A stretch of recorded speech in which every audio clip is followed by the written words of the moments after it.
Entonces, buenas tardes. Estamos acá con la profesora Berenice Amador Saavedra. Déjame solamente pegar acá, que no he hecho esto, que es importante. Eh, en este encuentro de Utopia y Crítica, que es un grupo aquí de Brasil, eh, que invita a algunas personas muy especiales, como la profesora Berenice, que está conosco há um tempo. Vou fazer uma breve apresentação de Berenice. Ela é doutoranda em filosofia contemporânea. Déjame pegar esta parte de aqui.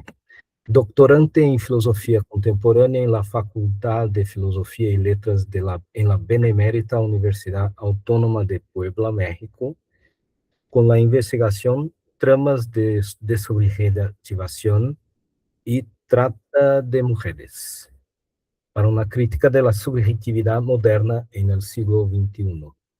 Es licenciada en filosofía y maestra en docencia para la educación filosofía por la FES Acatlán, UNAM, y miembro de la Asociación Filosófica de México desde 2017.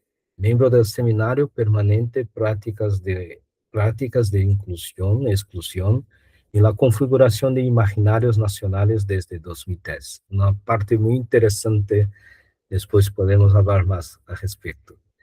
Integrante del grupo Trabajar y Significar la Teoría Crítica desde las Américas desde 2013, que es otro grupo muy interesante, que tiene una de las personas exponentes de este grupo, si estoy correcto, Berenice, Stefan Gandor, ¿sí?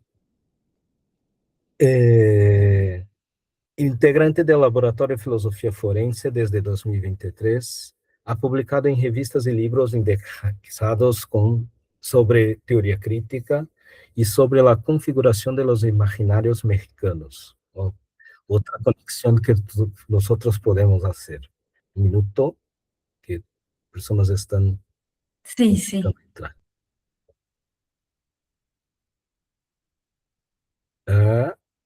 Vuelvo acá.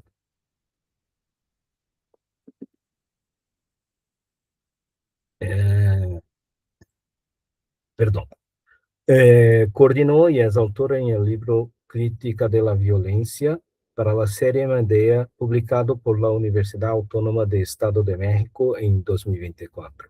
Ha participado en congresos, en congresos nacionales e internacionales sobre filosofía, literatura y educación. Uno de ellos es tu participación, donde conozco a usted, de la Sociedad Marcuse, por ejemplo, ¿sí?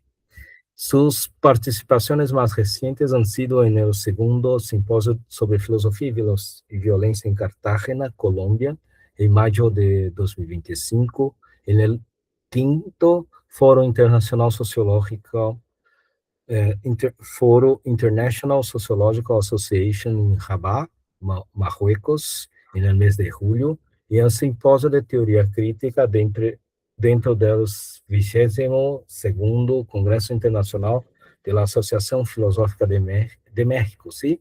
En Mérida, en diciembre de 2025. Sus líneas de intereses son teoría crítica feminista, materialismo feminista francés y filosofía de la cultura. Hoy, para ampliar un poco más su currículo, que es vasto, Berenice está aquí con nosotros, y irá a presentar sobre el tema que titulado de la crítica de la desublimación represiva al discurso neoliberal de la libre elección. Notas críticas desde Herbert Marcuse. Volvando. Entonces es un placer tenemos a usted acá. Creo que nosotros nos conocemos a muchos años. Tenía cabellos ainda, aún. cerca de 10 años. Sí, y es un gran placer siempre hablar contigo a respecto de las ideas de teoría crítica, Marcuse y otros tópicos. Então, a palavra é tuya, Berenice, siga à vontade. Muchísimas gracias, Silvio, por la amable invitación, que repito, para mí me entusiasma mucho el tener esta oportunidad, tanto de exponer algunos elementos que he desarrollado en los últimos tiempos, por supuesto partiendo de aquellas cosas que Marcuse nos ha heredado, tanto de contradicciones metodológicas, teóricas, como de propuesta, ¿no? De, de revisión crítica de nuestros contextos. Y en ese sentido, lo que traigo hoy, les mencionaba hace unos instantes, posiblemente vaya más a dinamizar algunos elementos teórico-metodológicos que podemos encontrar en Marcuse para, sé que este término no es tan del agrado de Silvio, pero quizá diagnosticar de una manera más certera aquello que se está generando ahora en nuestras nuevas formas de socialidad a partir de las plataformas digitales, pero partiendo de la crítica marcusiana, la sociedad de la abundancia, desde lo que él articula como su crítica a la desublimación represiva. Preparé un texto con ánimo de buscar mayor claridad en mi expresión y para ceñirme un poco más a los tiempos y que después de ello haya oportunidad de intercambio de ideas, de inquietudes o de propuestas. Si en algún momento voy muy rápido, una palabra no se entendió, por favor, coméntenme, lo repetimos, buscamos maneras de poder aclarar las expresiones o las ideas. Pues bien, el objetivo de esta intervención es señalar la pertinencia de la crítica marcusiana a la desublimación represiva en el análisis de los procesos culturales contemporáneos en nuestras sociedades, estudiándolos como expresión de la relación entre las dinámicas socioeconómicas de opresión y dominación y la forma mercancía en la que los cuerpos entran al mercado en las plataformas digitales como parte del discurso neoliberal. Nos valemos de los análisis realizados por Marcuse sobre el dominio en la sociedad de la abundancia para estudiar los mecanismos imbrincados en la subsunción contemporánea de los cuerpos. Esto buscaré hacerlo en 3 momentos. En el primero, recuperamos la crítica del autor a lo que él llama la base biológica de la dominación en las sociedades capitalistas de la posguerra, para enlazarlo en un segundo momento con su denuncia de los mecanismos que hacen de la desublimación represiva el culmen de dicho régimen. Con esto, partiendo de la recuperación de Marcuse, buscaremos en un tercer momento analizar las nuevas formas de opresión que tienen lugar en las sociedades del siglo XXI, cuya expresión en la mercantilización de los cuerpos en la era digital imbrinca una intensificación de la división sexual y global del trabajo y una forma histórica particular de la agencia producida en la actualidad como principio de actuación, cuyo estudio ha sido realizada por autoras feministas contemporáneas. De ahí buscamos recapitular la crítica de Marcuse y poner en tensión los alcances y límites de su aporte teórico, tanto conceptual como metodológico, como herramientas de análisis para las crisis que vivimos hoy día.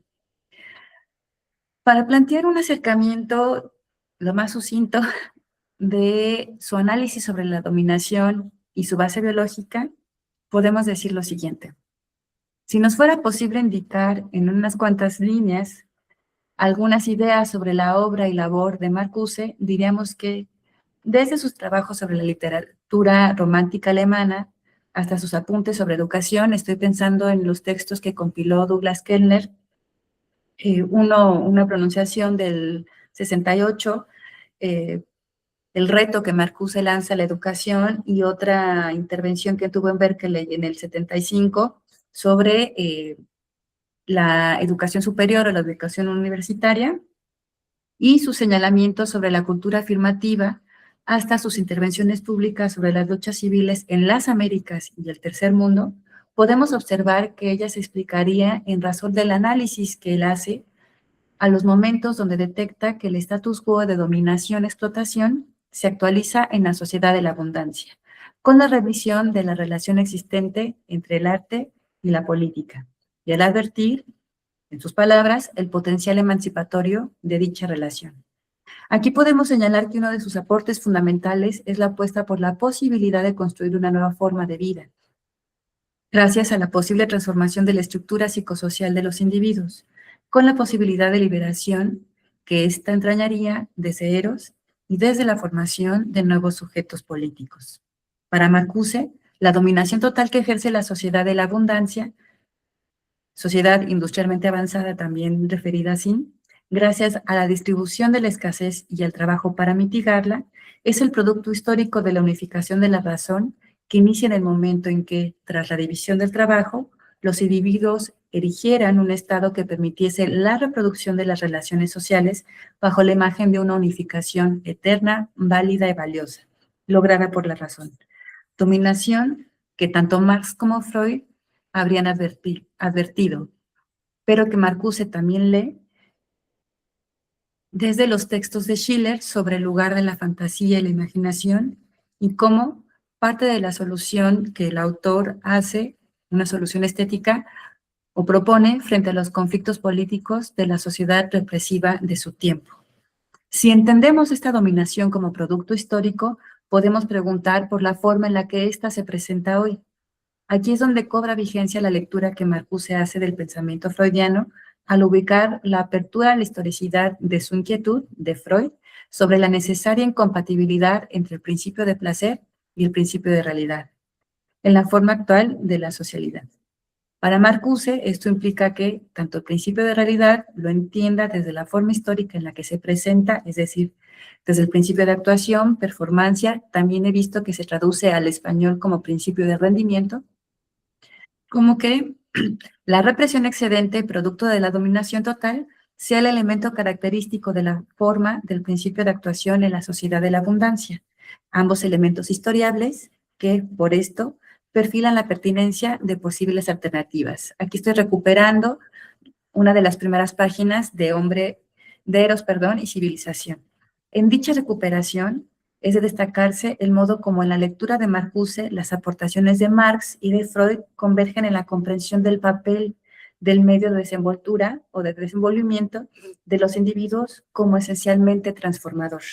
En este sentido, adquiere relevancia, por un lado, no solo la lectura muy propia que hace Marcuse de Freud,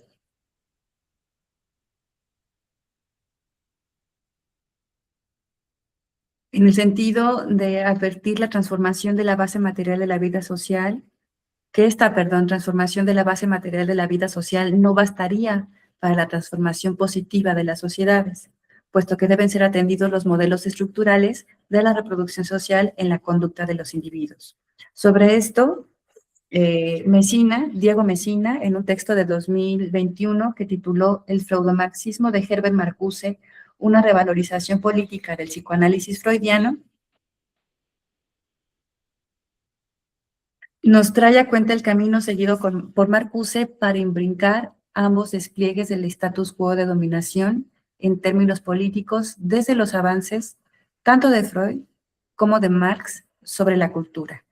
Para Mesina, ya Freud, desde su conferencia de 1932 en torno a una cosmovisión, apuntalará, el potencial de la propuesta de Marx no solo para el diagnóstico y la prospección, sino también para una lectura crítica del pasado, al llevar la lucha de clases a tiempos prehistóricos, cuando se acontecieron luchas por la supervivencia entre las hordas. Esto por un lado, pero también en la agudeza del examen de Marx sobre el influjo que las relaciones económicas entre los individuos tienen en sus posturas políticas. No obstante, Freud dirige la mirada a lo que aún, según él, no había visto Marx, que son los factores psicológicos que influyen también en la conducta de los individuos.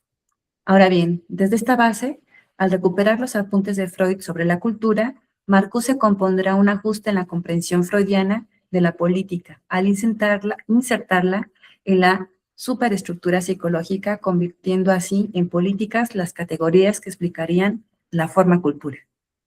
Movimiento aclarado por el propio Marcuse al sentenciar que no es que su propuesta promueva psicologizar la política, sino hacer que la psicología se desvele ella misma como política, pues permitiría advertir cómo el proceso de individuación en la actual forma del capitalismo, en este proceso se merma la agencia política, mermando todo avance hacia una revolución.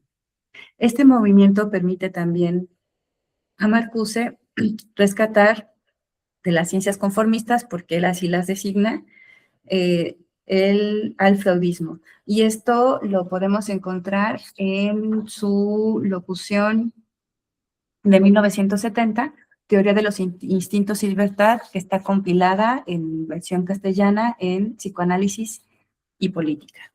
Para Messina, algo importante en este movimiento que hace Marcuse, es la justificación que debió hacer.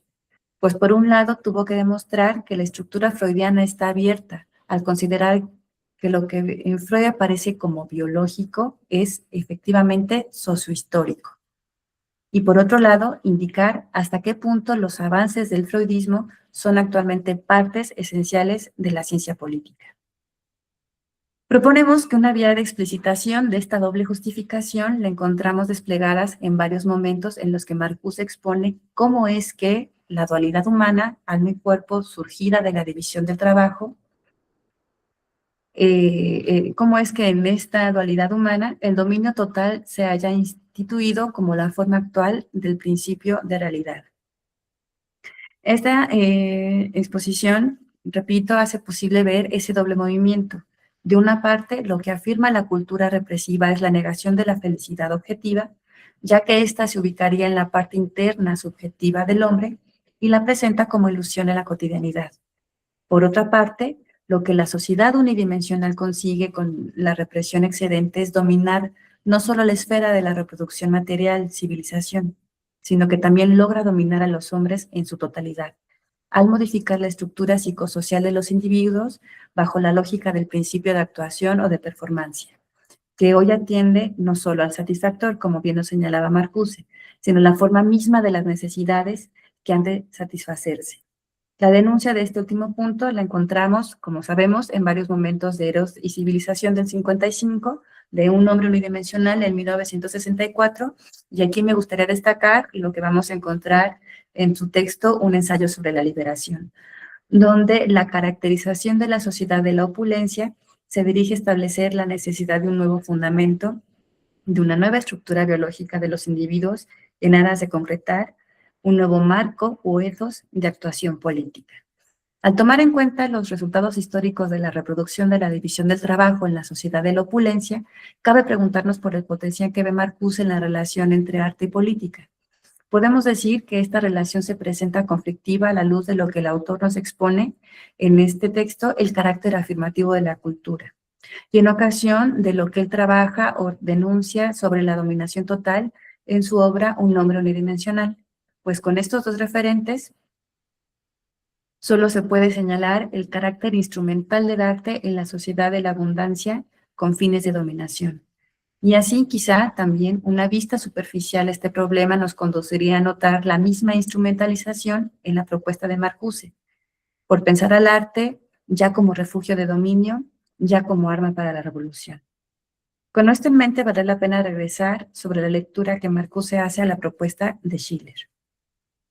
Mucho se ha notado sobre la influencia de este autor en los planteamientos de Marcuse y sobre la relación que lo propuesto por el autor de Cartas sobre la educación estética del hombre tiene con el contexto de represión que él describe, foco de su trabajo.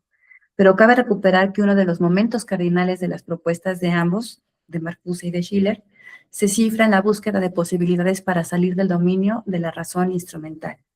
Así, podemos comprender en Schiller el papel fundamental de la igualdad exigida entre razón, sensibilidad y fantasía, con ánimo de evidenciar cómo es que el dominio de la razón delega la felicidad objetiva convirtiéndola en ilusión, y cómo dicho dominio devalúa el potencial cognitivo de la sensibilidad y la fantasía al subordinarlas y erigir los objetos estéticos como objetos de pensamiento. Este movimiento creo que va a ser muy importante para lo que Marcuse denuncia respecto a la desublimación represiva. Desde Marcuse, el papel central de la fantasía y la sensualidad se enmarca, en este sentido, tanto en la capacidad de recordar, conocer esa verdad negada por el principio de realidad actual, como en la facultad de posicionarse más allá de dicho principio. Lo que encontramos también expuesto en Eros y Civilización. Debido a esto, Marcuse ve que el arte presenta la libertad como imagen, pero al ser esto imagen, permite comprender la posibilidad de su realización al tiempo que evidencia la negación de la libertad en el ámbito objetivo de la cotidianidad humana, condición que permite ver una salida posible a la instrumentalización del arte en la cultura burguesa o en la revolución. Creo que esta parte también va a ser importante para sus denuncias respecto a las contradicciones dentro de las sociedades democráticas. Ahora bien, llegando ya a lo que él denuncia como desublimación represiva y la conciencia desgraciada, Marcuse en este texto, un ensayo sobre la liberación, se vale de los avances sobre esto para analizar los diversos movimientos de liberación de los años de la posguerra y realizar una evaluación de los elementos contrarrevolucionarios de la política de aquellos años. En este sentido, el autor va a destacar que una lectura que permita dicho diagnóstico es entender que la sociedad cooptada por el poder se identifica con él. Desde esta consideración, advierte que este se encuentra a la base de la teoría freudiana de los instintos. Sucintamente, en ella recupera, por un lado, que el poder se manifiesta donde los objetivos y esfuerzos de los sujetos se perciben como algo dado, que el poder se ejerce sobre los hombres, la naturaleza, las cosas, y que, en un vuelo de pájaro sobre el idealismo alemán, cuando se ejerce internamente por el individuo sobre sí mismo, se le llama autonomía. Aquí, claro, está Kant, ¿no? Cuando se ejerce autonomía, y que este dominio de sí es sobre sus movimientos pulsionares. Aquí podríamos ubicar el superyo, que interioriza los modelos autoritarios y sus provisiones. Por otro lado, al llevar esta base de análisis al condicionamiento histórico de la sociedad capitalista de la posguerra, señala que la libertad solo puede definirse en el marco del poder, pues como forma de poder se despliega entre los medios disponibles que satisfacen las necesidades individuales con el mínimo de disgusto y renuncia posible. Así, se presenta como estado históricamente atravesado, ya que las capacidades, necesidades y la renuncia socialmente demandada varían con el grado de desarrollo cultural. De esta suerte, la distinción entre libertad y poder se hace evidente al reconocer el condicionamiento histórico objetivo de las necesidades y los medios de satisfacción. Aquí esto lo resumo de lo que también presenta Marcuse en este texto de Teoría de los Instintos y Libertad. En este sentido, la tensión poder-libertad se ve hipostasiada en la cultura de poder, si es que me permiten esta expresión por un momento, que merma el despliegue de nuestra orientación hacia la libertad. De un lado, la cultura de poder se instaura cuando la satisfacción individual queda subordinada a la limitación de una necesidad social. Esta lectura contiene, por supuesto, los avances de Marx respecto al ejercicio de poder de las clases dominantes, que establece que las necesidades sociales están definidas por los intereses de los grupos que detentan el poder. En oposición, se estaría más cerca del despliegue de nuestra libertad, según Marcuse, en una cultura que aplica sus posibilidades a la satisfacción de necesidades individuales en condiciones óptimas. En este caso, el poder se reduciría solo a la distribución racional del trabajo y a la experiencia, y la libertad y la felicidad convergerían. En las sociedades de la abundancia o industrialmente avanzadas, esta cultura de poder se desarrolla con una riqueza social tal que las renuncias impuestas a los individuos parecen innecesarias e irracionales. El aparato de producción y distribución somete a los individuos, haciendo que la irracionalidad de las demandas sociales se convierta en una forma de razón social. En este marco, la diferencia entre el poder y libertad disminuye, ya que la estructura instintiva del sujeto reproduce las valoraciones que sirven al mantenimiento del poder. El poder se vuelve menos autónomo y más objetivo, dominando el aparato económico, político, cultural. Marcuse denuncia que esta cultura no solo se presenta en los estados totalitarios, el fascismo, el franquismo, el nazismo, el estalinismo, sino en en la cultura democrática, siendo lo suficientemente fuerte para reproducirse, sin terror, proveyendo seguridad y confort, lo que deja entrever un conflicto entre libertad posible y libertad real. Marcuse postula que en el estadio cultural actual, gran parte de la fatiga, renuncia y control a los que están sujetos los individuos ya no están justificados por necesidades vitales y que la sociedad podría permitir una liberación considerable de las nociones pulsionales sin perder sus logros, lo que se conoce como desublimación, que en el análisis de lo que podemos señalar como su crítica a la economía política divinidad del capitalismo de posguerra, esto reportaría como ganancia libidinal para los sujetos una revocación de gran parte de la energía instintiva desviada hacia el trabajo alienado y a su liberación. Así, esta desublimación transformaría las manifestaciones elevadas a la industria humana en posibilidades de satisfacción feliz, modificando el contenido y principio de progreso cultural. Esto requiere la creación de instituciones sociales esencialmente modificadas. Sin embargo, Marcuse percibe una ambivalencia. La desublimación se ve como catástrofe para la cultura presente, pero también como una necesidad de lucha. Esta parálisis de la dinámica de la libertad la encuentra en la teoría freudiana de la represión de los instintos. En la cultura de poder, siguiendo Messina, la libertad solo es posible sobre la base de la represión de los instintos. El principio del placer busca la supresión placentera de la atención y se opone a la demora y a la limitación. De esta suerte, la cultura es sublimación, una satisfacción aplazada y dominada, lo que presupone malestar. Aquí es donde se encuentra la sustitución del principio del placer por el principio de realidad con un contenido social. Transformación traumática que, como herida incurable, hace al sujeto apto socialmente. De esto se sigue que toda felicidad sea una felicidad socialmente apta, marco en donde la libertad se desenvuelve en un terreno de falta de libertad, haciendo el entrelazamiento entre libertad y felicidad inevitable, pero también insoluble. Aunado a esto, en la metapsicología freudiana se señala que el aparato psíquico se desarrolla en la lucha entre eros, placer, instinto de muerte y el mundo exterior, realidad. Esta tensión encuentra una primera resolución en la desexualización, donde el eros originario, sexualidad perversa y polimorfa, es desexualizado para consagrar el organismo a los trabajos displacenteros de la cultura. Lo anterior implica la sublimación, represión tabú de las pulsiones sexuales parciales pregenitales y la desensibilización de la sexualidad a través de la función del amor, sujetando éticamente a Eros. Esta sujeción se cristaliza también vía la familia patriarcal, pues en ella se reprime el complejo de Edipo, reduciendo el Eros a una sexualidad genital, limitando así el erotismo al mínimo socialmente tolerable. De esta suerte, desde estos parámetros, la represión, sublimación de las pulsiones se presenta como condición básica de la vida en la sociedad cultural. En el intento de Marcuse por historiar esta estructura libidinal, el comportamiento social para analizar el status quo de dominación de la posguerra, el autor advierte que en los avances teóricos sociales se ha logrado cierta desublimación, misma que debido a las demandas de reproducción del capital se ha tornado represiva. Marcuse presenta este análisis en varios momentos de sus textos, donde expone los mecanismos por los cuales la cultura limita el potencial emancipatorio de los hombres al recluir a los individuos al conformismo de la satisfacción de unas necesidades condicionadas o inducidas por los intereses de la élite dominante, y con ello su satisfacción abre paso al totalitarismo, movimiento que el autor sanciona como el cierre del universo político y el cierre del discurso. Todo esto resumen del resumen de un hombre unidimensional.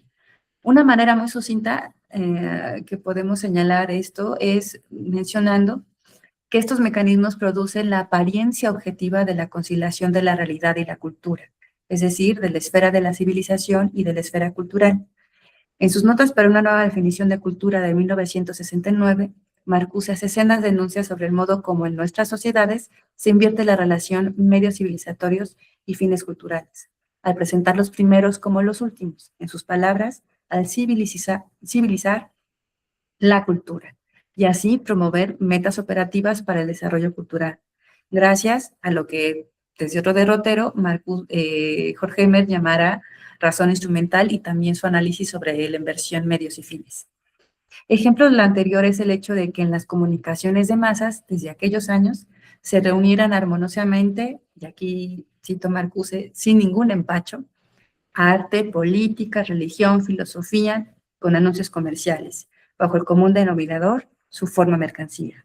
Aunado a lo anterior, Marcuse señala las contradicciones dentro de la estructura social en el impacto que han tenido la fácil asimilación del trabajo y la relajación, de la frustración y la broma, del arte y la decoración del hogar, de la psicología y la dirección de empresas, que ha alterado la función tradicional de estos elementos culturales, tornándolos afirmativos, es decir, justificadores del status quo de dominación. Para Marcuse, lo anterior se une a los estragos que ha dejado la tecnocracia. Esta instancia de tecnocracia la recupero de los avances de Korczak en su texto, también ya de muchos años, de 1976, el nacimiento de la contracultura, perdón. Pues se ve que en la separación que ésta produce en los individuos entre su ser humano complejo y completo y trabajador asalariado especializado, sus competencias específicas se convierten en la base de todas las actividades productivas. Estas se distribuyen en la esfera sociocomunicativa. Se les asigna a cada uno una función que casi nunca satisface sus necesidades personales, lo que hace que su satisfacción se deba realizar en la esfera de la vida privada.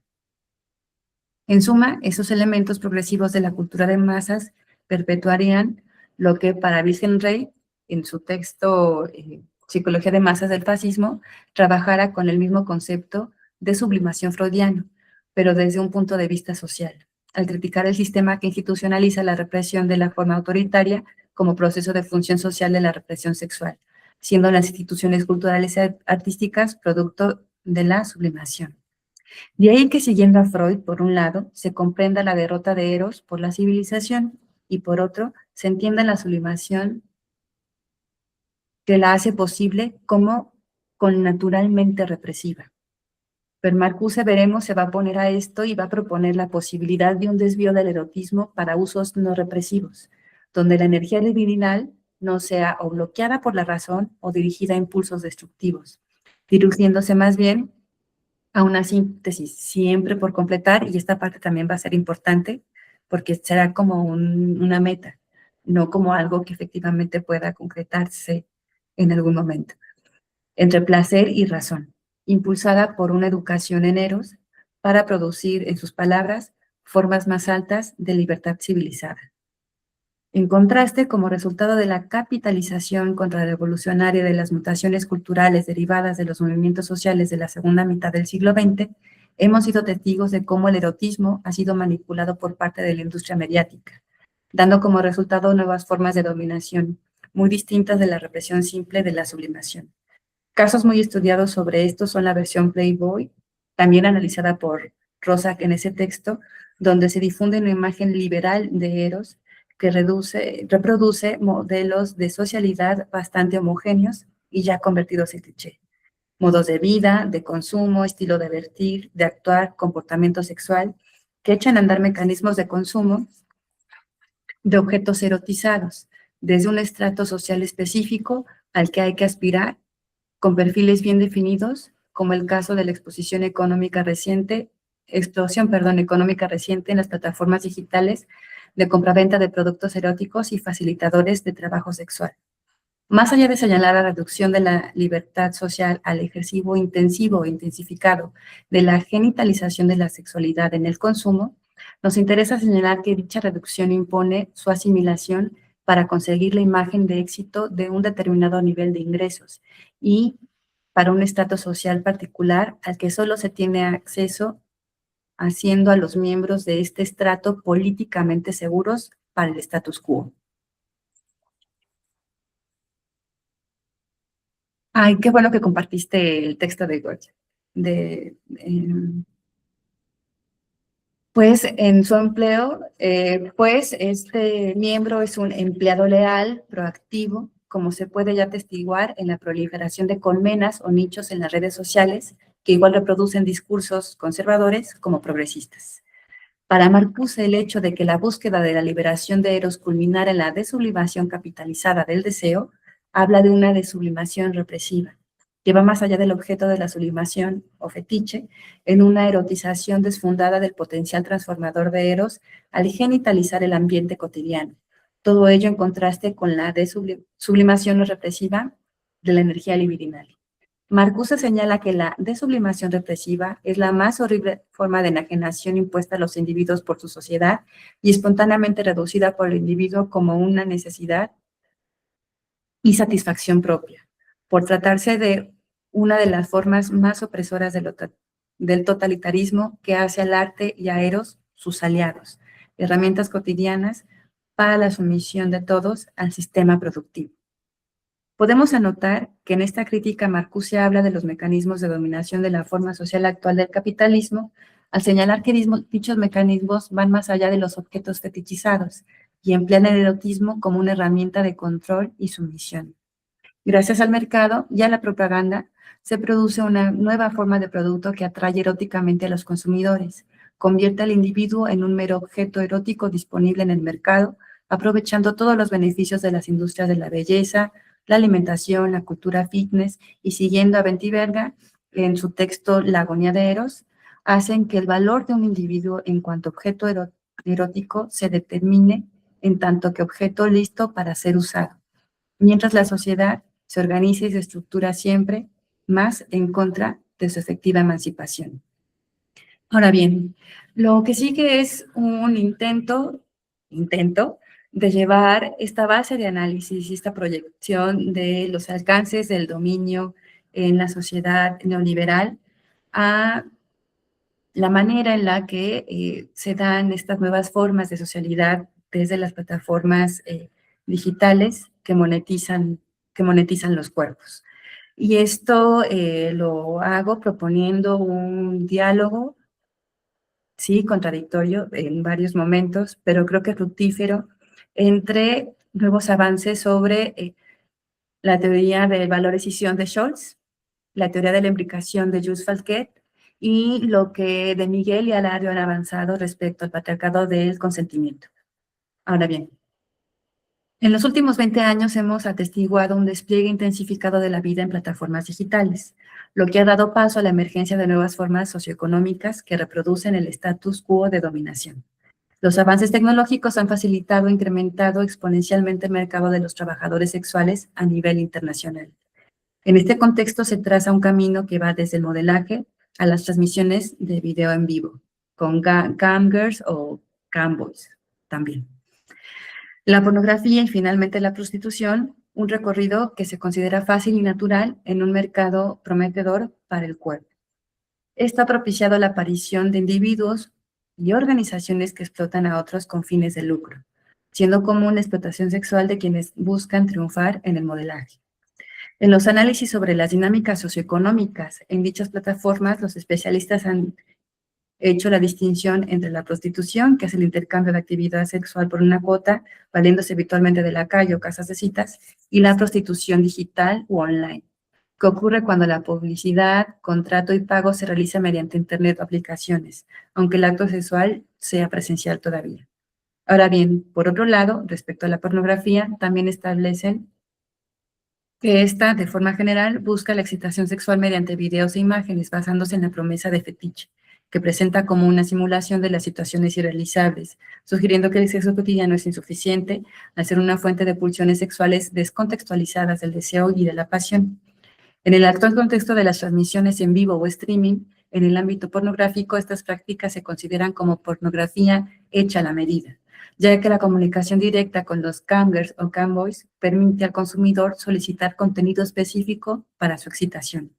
Por su parte, aquello denominado trabajo sexual digital, que tiene muchas cosas que se pueden analizar, es definido como la práctica de la prostitución o la creación de pornografía con el fin de la compra de un bien o servicio sexual aprovechando las redes sociales y los medios electrónicos. Esta definición muy sucinta, pero creo que bastante compleja, la encontré en un texto de unos juristas colombianos de hace 3 años sobre la venta sexual digital, las redes sociales y su desregulación internacional. El auge de este mercado se remonta a 1995 con plataformas como Bellator y Craigslist, espero pronunciarlo bien, que facilitaban en su momento la conexión directa entre clientes y trabajadores sexuales, desligándose de agencias. Hoy en día otros sitios muy, muy conocidos son uno que se llama My Red Book y otro con el nombre de The Erotic Review, que tienen hoy millones de visitas. Rápidamente, como para ir bajando y contextualizar esto, en los textos encontré que en Estados Unidos de América el aumento de la prostitución online se reflejó en la disminución del 50% de detenciones de prostitución callejera en 2014. Internet, con sitios gratuitos y sencillos, ha transformado a la industria, llevando a una proliferación de la prostitución reconvertida empresarialmente y una disminución de la tradicional. Esta transformación también ha impactado en la dinámica entre proxenetas, agentes sexuales y clientes debido a su actividad, el funcionamiento y su lugar de operación. Por ejemplo, el cliente en línea ha aumentado debido a la comodidad de acceder a numerosas opciones y a comprarlas con un solo clic. Hecho descrito en la mayoría de los textos que he revisado y en notas informativas, etcétera, como una ventaja sobre el mercado tradicional. En este contexto se ha destacado el auge, por supuesto, de la plataforma OnlyFans, que en fechas recientes ha sido descrita como una nueva forma de organización e irrupción en el mercado, haciendo hincapié en su relación de este mercado con la tecnología y con el cuerpo. Hay muchísimos trabajos a lo largo, no únicamente de nuestro subcontinente, también en Inglaterra, también en Estados Unidos. También he tenido oportunidad, aunque no de revisar a profundidad, varios trabajos que se hacen sobre la situación en lo que antes llamábamos Países Bajos, Alemania y Europa del Este, pero por supuesto también en España, el Magreb, etcétera, y las islas del Pacífico, ¿no? Hay ya mucho trabajo hecho. Aquí estoy recuperando una definición que encontré de unas chicas muy jóvenes de una universidad autónoma acá en México, de licenciatura de grado, que publicaron hace 3 años también. Rápidamente sobre la historia de esta plataforma. Se nos dice en los textos que fue creada en 2016 por unos hermanos y que a los 2 años un señor llamado Leonid Brzezinski la compró en su mayoría. También se menciona el tránsito que ha tenido en su contenido. Se dice siempre que se creó como un espacio para compartir contenido de diversos tipos, deportes, cocina, arte, pero también erótico y pornográfico. Actualmente el contenido erótico y pornográfico es uno de los más consumidos en la plataforma. Encontramos también los otros, pero creo que ya pensamos OnlyFans y solamente pensamos en este contenido. La plataforma permite a los usuarios monetizar su contenido mediante la suscripción mensual de pago por parte de los fans, mensajes privados para contenido personalizado y propinas. La empresa retiene el 20% de los ingresos totales y para crear un perfil piden datos personales y formas de pago. En el caso específico de México también hay otro filtro. Tiene que acreditarse la identidad. Entonces, hay que presentar copia o ingresar los datos de nuestra credencial de identidad federal, que acá llamamos INE. Sobre las creadoras de contenido, estas chicas de la Autónoma Metropolitana señalan que la plataforma experimentó un incremento exponencial a partir de la pandemia, a mediados de 2020, debido a la necesidad de contacto no presencial. Su CEO reportó que en esa época hubo un incremento de 200,000 usuarios en la plataforma. El texto señala que la plataforma, según los creadores de contenido y los usuarios, ofreció un desahogo del confinamiento y la personalización del contenido, principalmente pornográfico, sustituyéndolo para algunos la necesidad de servicio de sexo presencial. Este marco produjo que se difundieran historias de éxito económico de creadoras con ingresos lujosos.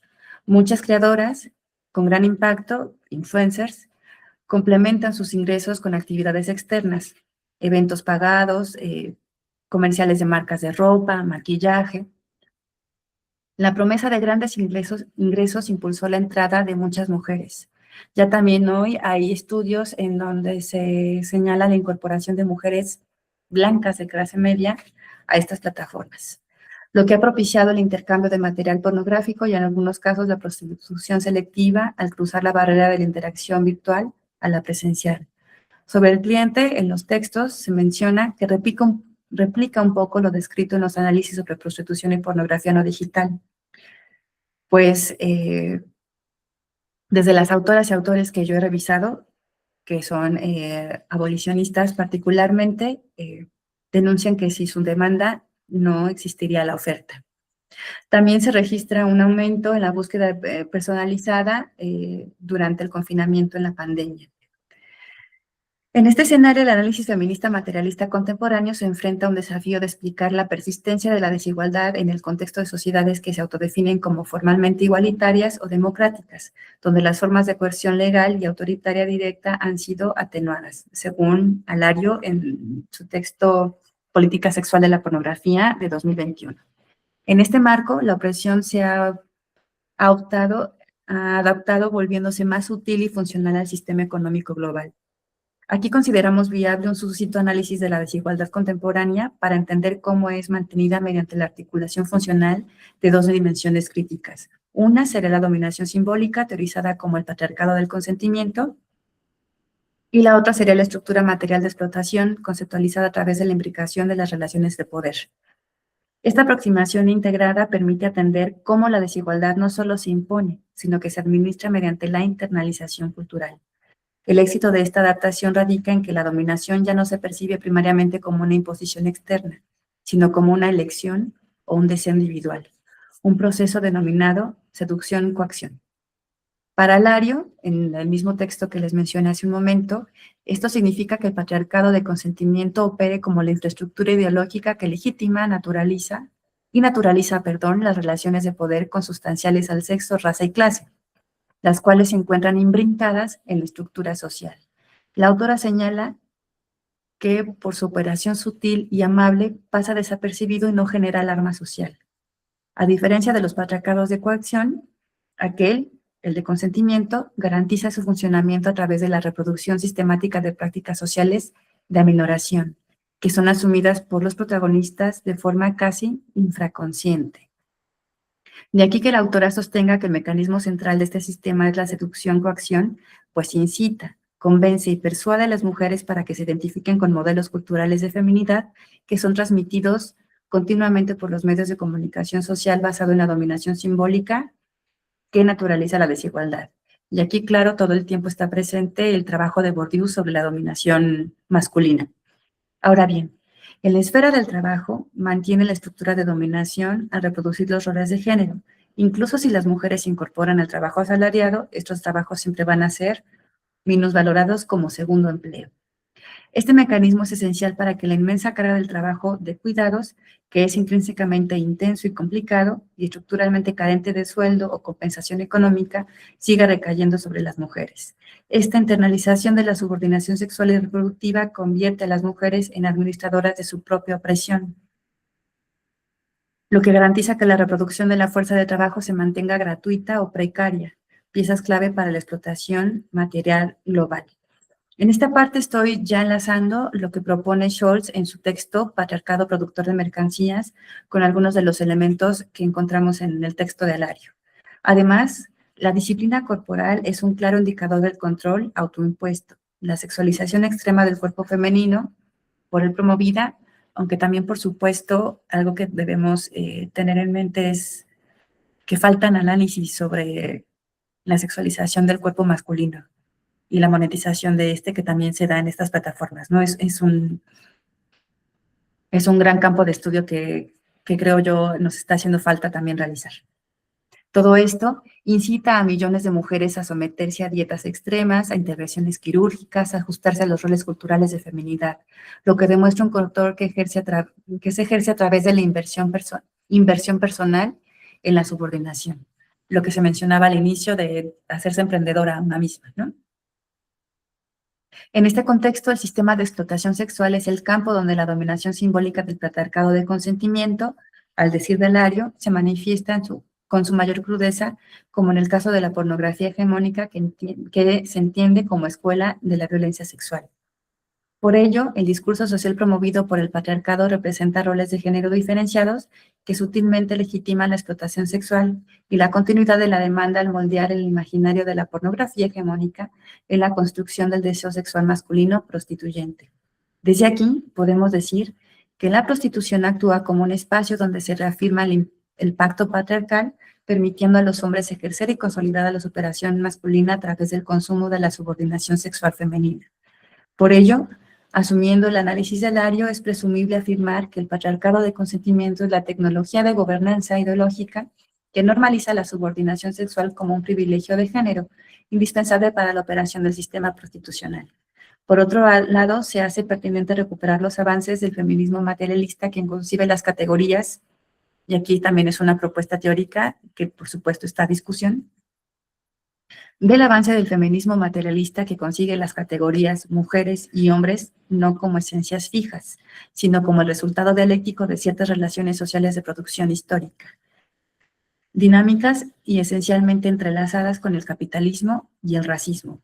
Bajo este marco, las relaciones de sexo, clase y raza no son sustancias aisladas, son coextensivas y consustanciales, lo que implica que no solo coexisten o se interseccionan, sino que se requieren mutuamente para funcionar. La desigualdad, por otro lado, existe tanto entre clases sociales, interclase, clase baja, clase media, como dentro de las clases. Al interior de la clase baja hay desigualdad, al interior de la clase media hay desigualdad. Y deben abordarse como un anudamiento, imbricación o entramado. Esta perspectiva llevó a la desnaturalización radical de la distinción entre las esferas productiva y reproductiva, exponiendo los mecanismos económicos y sociales que generan la desigualdad con el sexo y la raza como categorías centrales para el análisis de la acumulación. Aquí, por supuesto, con la parte de la categoría género que promueve Scholz como consustancial de la forma capitalista en la modernidad y del patriarcado, pero también insertando la categoría clase en esta raíz. Aquí me va a permitir una nota que es sobre la propuesta de las feministas francesas, que aunque comparten con los análisis de interseccionalidad su ímpetu por revisar cómo interaccionan sexo, raza, etnia y clase, algo que distingue a la propuesta de la imbricación es que su análisis sobre las relaciones de poder y discriminación no va a la formación de identidades individuales, sino que busca en su análisis ubicar o señalar las dinámicas históricas y sociales y las estructuras subyacentes que las configuran. Ahora bien, desde estos avances, la teoría de imbricación, aquí estoy pensando en Falquet, ayudan a comprender la división sexual y global del trabajo. La consustancialidad de las relaciones de sexo, raza y clase significa que el capitalismo se beneficia de la fuerza de trabajo reproducible y de bajo costo, clase y raza, mientras que el patriarcado garantiza su reproducción de forma gratuita o precaria, sexo y cuidados, lo que resulta en la asignación geográfica de grupos humanos a esferas de trabajo específicas, vinculando directamente la desvalorización basada en el sexo y la raza con la precarización laboral. Esto es evidente en el análisis de la feminización de la pobreza y la supervivencia que afecta particularmente a las mujeres del llamado sur global, cuyo trabajo reproductivo y de cuidados es fundamental para el sistema, pero estructuralmente carece de sueldo. En este sentido, nuestra recuperación de la imbricación busca destacar la manera en la que se hacen explícitos los mecanismos que moldean la interdependencia funcional de estos sistemas para la acumulación global. Ahora bien, con esto en mente, podemos recuperar lo expuesto por Alario sobre el patriarcado de consentimiento como el mediador cultural que legitima la desigualdad impuesta por la estructura imbricada analizada por Falquet. Mediante la promoción de roles de género y la naturalización de la dominación masculina, se logra una baja resistencia social a la subordinación material, crucial para mantener a las mujeres en puestos de trabajo precarizados y para que asuman la inmersa carga del trabajo no remunerado. Aquí, por supuesto, las autoras recuperan los trabajos de Federici al respecto, que garantiza que la mano de obra femenina, especialmente la racializada y la de clase baja, y por mano de obra femenina no únicamente estoy pensando en las compañeras que trabajan en las fábricas, en el campo o en las oficinas, sino también las explotadas sexualmente o las tratadas en los diferentes contextos latinoamericanos, sea más dócil y barata, asegurando la quietud ideológica necesaria para la división global del trabajo definida por la imbricación y que ésta opere sin fricciones masivas. Igual ya hay algunos denuncias, movimientos, pero no suscita tanta exaltación. Por ello es también presumible indicar que este patriarcado se presenta como un instrumento de desmovilización estructural que transforma la explotación en elección personal.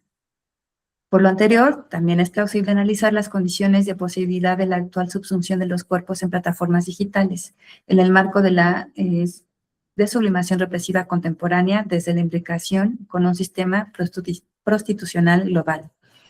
Así, la explotación sexual sistemática, pornográfica y prostitución es un claro punto de convergencia donde la ideología del patriarcado del consentimiento genera y normaliza el deseo prostituyente y el consumo de la subordinación sexual como un derecho y un privilegio, utilizando la seducción-coacción para moldear la conducta masculina y femenina, y donde la división sexual y global del trabajo determina que los cuerpos disponibles para satisfacer esa demanda son aquellos relegados a la posición de mayor vulnerabilidad por la conjunción de las relaciones de clase y de raza. La explotación sexual en este contexto puede ser entendido como un mecanismo de acumulación que opera sobre la base de la feminización de la pobreza, aquí es Scholz, y las desigualdades globales, junto con Falke. La reducción del erotismo en la desublimación represiva actuante hoy hace que el intercambio sexual basado en la genitalidad se convierta en una tecnología de control simbólico que, imbrincada con la clase y la raza, dirige a los cuerpos específicos hacia formas extremas de explotación económica, imbrincando la economía política de la dominación con la economía política divinidad de la desublimación represiva. ¿Cómo vamos, Silvio? ¿Todavía tengo tiempo? Me faltan un par de hojas como reflexión final. Espero no haberlos Ujú. cambiado No, tanto. no, pude seguir. Ahora bien, en fechas recientes, en diversos países de América Latina y en otros continentes, mencionaba yo hace rato, se ha podido constatar el alcance y el objetivo de los mecanismos de dominación que aquí se han pretendido señalar. Basta indicar los diversos delitos perseguidos en el subhemisferio en razón de la explotación sexual y la trata de mujeres, hombres, niñas y niños y adolescentes, y los vínculos de estos delitos con otras esferas del crimen organizado, debido a la forma en la que se recupera la erotización de los objetos mercancía en la vida cotidiana y en el ejercicio político de dicha cotidianidad. Como fue este caso muy sonado del ex empleado de Cambridge Analytica, recuerdan, hace unos cuantos años cuando todavía era o estábamos en vísperas de la primera administración de Trump, en donde los datos de los usuarios que rayaban en cuestiones de en donde como, qué música escucho, eran capitalizados para perfiles políticos, pero también para perfiles culturales, ¿no? Y creo que ahí se anuda muy bien todo lo que proyectó y advirtió Marcuse con los elementos de erotización que he intentado señalar en este momento. O también los sucedáneos acontecimientos de la concreción de ideologías conservadoras de Colmena, como esta parte la escribí hace poco tiempo. Me voy a permitir dos ejemplos muy crudos, pero espero lo dispensen y comprendan la intención de ellos. Como el asesinato de un estudiante de bachillerato cometido por otro adolescente al interior de una escuela, y ese otro adolescente era miembro de un grupo incel aquí en la Ciudad de México, o el doble feminicidio. Acá en México ocupamos la palabra feminicidio y no femicidio, y esto es por la larga lucha que dieron las madres buscadoras, las legistas, las antropólogas, entre ellas Segato, eh, para judicializar los casos de las muertas de Juárez. Y el término que se empleó fue feminicidio. Sabemos que hay ciertas diferencias, pero por cuestiones de reconocer ese esfuerzo, políticamente se ha decidido emplear feminicidios en lugar de femicidios. cometido por un dirigente de una colmena de la machosfera en Argentina, igual, también tiene poquitos meses. Acontecimientos que urgen un profundo análisis de la reproducción de subjetividades en las nuevas formas de socialidad en las plataformas digitales, desde las referencias que podemos encontrar en la crítica marcusiana a la sociedad totalitaria, sobre su unidimensionalidad y sobre el cierre del universo del discurso y político, enraizados en la desubicación represiva. Aquí es también la propuesta, el que he considerado y propongo a debate quizá, el punto nodal que tiene su análisis sobre la conciencia desgraciada o desgarrada en los avances que él denuncia en nombre unidimensional sobre el universo del discurso y el universo político. Es aquí donde consideramos que la forma en que Marcuse recupera la teoría freudiana para buscar hallar elementos intrínsecos en ella que nos permitan pensarnos dentro de una sociedad no represiva, nos permitiría atender unas nuevas demandas sociales y políticas de nuestras sociedades. El análisis de la base biológica del dominio y explotación de las sociedades totalitarias y los mecanismos de sobre represión desplegados en la desubicación represiva forman parte de la propuesta de historizar las categorías freudianas que permitieron a Marcuse proyectar una sociedad no represiva fundada en una nueva biología, en una nueva sensibilidad basada en la reorientación de la técnica, la transformación de las necesidades humanas y su satisfacción, al tiempo que buscó promover la liberación de los hombres en franca oposición a la desubicación represiva del sistema capitalista. La función asignada por Marcuse al arte, a la escolaridad, al uso de la técnica en su proyecto permiten colegir como un momento central y necesario de su estudio el análisis de las dinámicas culturales contemporáneas, atender el modo como los mecanismos de reproducción de la forma social actual del capitalismo inciden en la perpetuación del status quo de explotación con el auxilio del detrimento de Eros y la unificación de la razón en el consumo erotizado como momento de satisfacción de las necesidades o la concreción de la promesa de felicidad. Señalar lo anterior, ha tenido la intención a lo largo de esta intervención, por un lado, de estimar la viabilidad de la construcción de alternativas desde una nueva sensibilidad, partiendo de lo que analiza Marcuse, y por otro, valorar las aportaciones de este teórico para problematizar nuestra vida cotidiana. En este sentido, la comprensión de la opresión en el siglo XXI desde el patriarcado del consentimiento busco también indicar que este análisis, también el de la desigualdad simbólica, junto con el análisis del capitalismo basado en la división global y sexual, solo han sido posibles gracias a los avances que dio Marcuse respecto a la desubicación represiva. Con ello buscamos, además, hacer patente que nuestra propuesta de articulación busca exponer la falacia de la libertad individual en el capitalismo tardío, demostrando que el deseo sexual y reproductivo es en gran medida un producto culturalmente coaccionado, que tiene la función sistémica de servir una estructura de acumulación del valor en una sociedad que ha capitalizado la energía de divinidad, tal como ya lo advirtiera Marcuse en los años de posguerra, y cuya intensificación conmina a continuar el análisis de las continuidades y rupturas de las formas de dominio del capitalismo en la era del auge del Fordismo y en los largos 40 años del llamado neoliberalismo, cuyo culmen de expresión es la monetización del cuerpo, ya no solo en su forma mercancía al vendernos como fuerza de trabajo, sino como objeto erotizado reducido a su genitalidad en las plataformas digitales que fomentan la dominación desde esa ideología del consentimiento en nichos en línea que viabilizan la compra-venta de la prostitución, servicios sexuales, instaurando lo que Arario denomina, y también de Miguel, sistema prostitucional global.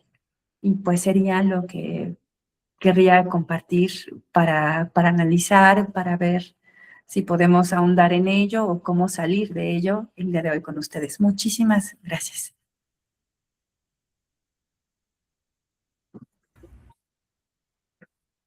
Gracias, Berenice. Voy a abrir ahora para el público Sí, por cuestiones. Pero antes me coloco en esta posición privilegiada de poder hablar directamente y sí. abrir los las charlas, colocando algunas impresiones de esto que presenta para nosotros. Eh, pero en el primer lugar creo que es esto, tú colocas en el centro del debate un concepto muy importante de Marcuse, que es la desubicación represiva, que es muy interesante. Daría para hacer un artículo al respecto de los varios usos de este concepto para pensar la contemporaneidad, ¿eh? Puedo ahora pensar en algunos autores como Sam Townsend, que habla del capitalismo, del inconsciente capitalista, o mismo de eh, ah, Wendy Brown, que Ujú, habla también de una posible, del resentimiento y la crisis del neoliberalismo a partir de este concepto de desurbanización represiva en un capitalismo que está en ruinas, ¿sí? Y tú pones luz a elementos muy centrales que no veo, tal vez en uno u otro, pero no veo en otros autores a respecto de esta lectura contemporánea de la desubicación represiva, que es justamente una conexión con el cuerpo que me ha dejado muy interesado por tu trabajo, pero aún más tú colocas este cuerpo en un sistema de mercancías especial a través de esto que es un trabajo de la sexualidad, el trabajo sexual que hay entonces aquí que ver cómo es el cuerpo femenino en especial en esta imagen. Entonces, me gustó mucho, me apreció mucho la forma como usted está presentando una relectura de este concepto de sublimación represiva para pensar sobre todo las interfaces más contemporáneas entre el virtual y el real, entre este tipo de mercancía que no es solamente una mercancía como estos de las grandes plataformas, pero es una mercancía muy especial que es esta mercancía de la sexualidad y del cuerpo que se hace presente, se manifiesta, hay una especie de reproductibilidad de este trabajo sexual a través de las máquinas y ujú, incita un elemento que por veces no encuentro en las análisis de la tecnología,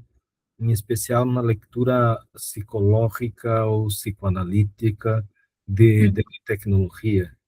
Entonces, me gustaría muy de pensar un poco contigo a respecto de esto, porque el elemento que traes, que trae es un elemento que nos hace pensar eh, cómo el capitalismo hoy explota aún más el erotismo como fuente de creación de valor.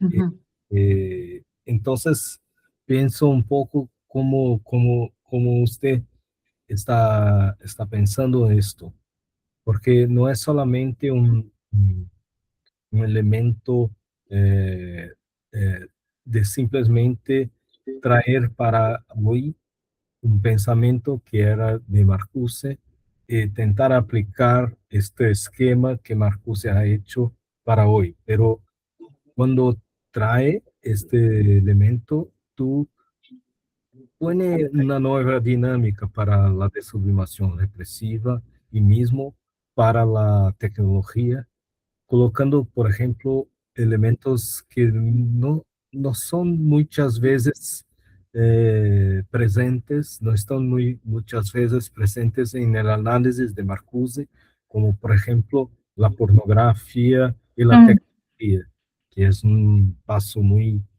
interesante. Una otra cosa que me gustaría de pensar un poco más es esto que tú llamas la cultura del poder, eh, mm, porque es un termo muy interesante que en cuanto a oído me ha entregado. En general, el poder está conectado con el universo, la esfera del político y no necesariamente mm, la esfera de la cultura. Pero en alguna manera, como hacen Adorno y Horkheimer, una industria cultural, por ejemplo, que es una conexión mm. de los puntos Sí, que claro. no son inmediatamente conectados, tú hablas de una cultura de poder. Y esto es muy interesante porque me hace pensar un poco lo que significa el político de Marcuse, ¿eh? Mm, No es solamente un elemento de partido, como sabemos, ni, ujú, ni también un elemento eh, de algo de una espontaneísmo de los individuos, pero hay una otra cosa en esto que me gustaría de pensar un poco más. En esta cultura de poder, en esta cultura de poder que tú hablas, me hace pensar un poco más a respecto de esto, lo que es el político de Marcuse, para que podamos pensar incluso formas de resistencia a esto que tú llamas, mm. tu análisis trae de una manera muy buena, la de sublimación represiva. Entonces, ¿cuáles poderiam ser, né, o que é uma política? Não me gostaria de pensar quais são, que é como pensar algo impossível, qual é a salida de esto, que é, pero pensar em outra maneira. Eh, o que é uma política de desublimação repressiva, contra a desublimação Mm, ujú. repressiva? ¿Sí? O que é uma política contra, em contra desta cultura de poder? Né? Como pensas isto? Que formas podemos pensar a partir de esto? Então, não sei se Sí. quer ouvir outras pessoas, se há outras. Como ustedes estén habituados a trabajar, sí, es viable contestar y de Sim? inmediatamente para mí está bien, igual en lo que nuestros compañeros se animan o surge alguna otra inquietud a partir de lo que podemos platicar por acá, también tú indícame. Tudo bem. Como não tem outras pessoas, creio que Perfecto. Pues bien, sobre la primera parte, a mí también me ha llamado la atención mira, ya Michelle se animó a levantar la mano. Le damos oportunidad? Sí. tudo bem, sim. Gracias, Michael, gracias. Mike, Michael, sí, sí, sí, Michael, muchas gracias. Muy interesante muchas su gracias. texto, ¿tá? Muchas gracias. Yo estaba pensando una cosa, una curiosidad tal vez, pero usted habla mucho de la represión, ¿no? Marcuse, de la represión y de la explotación de los cuerpos. Pero hoy día el capitalismo está cambiando, se transformando muy fuerte, muy rápidamente, ¿no? En una dirección que no había unos 10 años antes, ¿no? Y estoy pensando en la automatización, ¿no? Y Mm, en la inteligencia artificial que yo estaba viendo mm, en la internet que 62% de los creadores de contenidos online pornográficos están preocupados que van a perder su trabajo, ¿no? Entonces yo pienso, no hay hoy día el capitalismo creando una otra forma de violencia sobre nosotros, que sería no tanto una represión, pero más una exclusión, ¿no? Yo estaba pensando en Foucault, ¿no? Él habla mm, del poder disciplinario, ¿no? Que es a explotación, a represión, pero también habla más tarde del biopoder, que es una forma de descartar personas que no tienen más valor en este sistema, ¿no? Y entonces yo pienso, ¿será que no estamos tal vez? Yo tengo certeza que siempre va a haber la explotación de los cuerpos de mujeres y de personas, con certeza, pero al mismo tiempo hay una nueva tendencia, ¿no? Donde parece que no es más la exploración, pero la exclusión, Sí, ¿no? claro. Entonces, no sé si usted tiene una interpretación al respecto de eso. Gracias. Muchas Gracias. gracias, Michelle. Sí, muchísimas gracias por los comentarios, las preguntas. Creo que nos van a permitir seguir como, estoy muy unida a desentramando todo esto del capitalismo. Con respecto a lo primero que me mencionaba, Silvio, he de confesar que en mis primeras lecturas de Marcuse, que ya llevan como 20 años cuando yo era joven y andaba por ahí en la universidad, a mí me llamaba mucho la atención que cuando se recuperara, por supuesto, hace 20 años leer a Marcuse estaba mal visto, ¿no? Era un autor muy de su tiempo, muy del 68. Ahora, afortunadamente, ha tenido oportunidad de haberse releído y creo que nos viene muy bien. Pero además de ese Marcuse, ¿no? ¿Por qué ese Marcuse? Algo que también me llamaba mucho la atención era cómo desdeñaban, cómo denostaban su análisis sobre la hondura del dominio ejercido en el capitalismo a partir del trastocamiento de la estructura libidinal en necesidades auténticas e impuestas. Y creo que a partir de ahí fue que yo empecé a preocuparme, a intentar indagar, a leer autoras y autores, a estar como ávida de análisis culturales o de expresiones culturales principalmente, aunque también de movimientos sociales y políticos respecto a el impacto de esa modificación de la estructura libidinal, partiendo, claro, de aceptar que efectivamente es un constructo histórico social, ¿no? Y creo que aquí no únicamente viene lo que él encontró en Freud, que el propio Freud encontró en Marx, sino directamente cuando tiene enfrente este tercer manuscrito económico-político y lee que los sentidos estéticos son históricos. Y esos sentidos estéticos, tanto idealmente como materialmente, como simbólicamente, sí son nuestro cuerpo, pero sí son la manera en que nosotros entendemos hoy día nuestro cuerpo en relación con nosotros, en relación con nosotros mismos, lo que entendemos por necesidad, lo que entendemos por satisfactor de necesidad, lo que vamos a entender por trabajo, lo que vamos a entender por economía, etc. Y creo que fue ahí en donde yo advertí en esas 3 líneas de ensayo sobre la liberación en Nueva Sensibilidad, donde menciona de, bueno, hablando de las chicas de Playboy, ¿no? Ahora es tan fácil y tanto hombres como mujeres en este análisis que hace muy agudo de los movimientos culturales en aquella época y también movimientos políticos, ven como una lucha ganada esta liberación sexual y se preguntan, ¿no? Pero en verdad, o más bien es aquí donde vemos el descaro total, el dominio total, la brutalidad más cruda del capitalismo, ¿no? De aquellos años. Obviamente no lo dice con estas palabras, pero creo que sí viene como ¿no? Cuando lo denuncia y también cuando recupera las cosas que ve y no ve de los movimientos feministas, las cosas que ve y no ve del movimiento de los chicanos ahí en Los Ángeles y por supuesto de el movimiento de los derechos civiles con la comunidad afroamericana.